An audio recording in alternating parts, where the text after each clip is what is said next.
নাচ দিয়ে, যেখানে অনেক বড় কন্ট্রিবিউশন আছে একটা সোহাগ স্যারের। আমি ছোটবেলা থেকেই বুলবুল ললিতকলা একাডেমিতে নাচ করেছি এবং পুরো নাচের কোর্স কমপ্লিট করেছি উচ্চাঙ্গ নৃত্য এবং সাধারণ নৃত্যে। তবে যেই ধরনের পারফরমেন্স আসলে আমরা স্টেজে করি, অনেক সময় সিনেমার গান থাকে কিংবা একটু এন্টারটেইনিং গান থাকে, এইখানে স্টার্টিংটা আসলে পুরোপুরি সোহাগ স্যারের থ্রুতে আমার হয়েছে।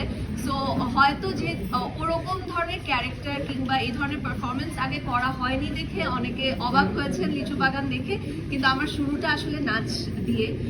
এবং আজকে এখানে নাচের এরকম একটা আমি বলবো সর্ট অফ একটা সেলিব্রেশন হয়েছে সব ধরনের ফর্মের, এবং সেই সাথে যখন আমি দেখছিলাম যে বিভিন্ন কম্পিটিটররা এখানে এসছিল এবং একটু নার্ভাসনেস ছিল, তো আমি আমার বাফার এক্সাম দেওয়ার সময়কার কথাটা মনে করছিলাম যে আমিও অনেক নার্ভাস ছিলাম। সো সব কিছু মিলিয়ে খুবই একটা মানে অন্যরকম একটা মুহূর্ত ছিল আমার জন্য, স্পেশালি এখানে এত গুণী অভিনেতা অভিনেত্রী এবং এত গুণী একজন কোরিওগ্রাফারের সাথে বসতে পেরেছি। তো সব কিছু মিলিয়ে খুবই ভালো লাগছে। নাম্বার ওয়ান গানটা যখন হচ্ছিল সবাইকে ডেডিকেটেড করে যখন ওই গানটা হচ্ছিল, আপনারা খুব এনজয় করছিলেন, এদিক দিয়ে নীরব ভাই থেকে শুরু করে ঝামেলা সবাই এনজয় করছিলেন।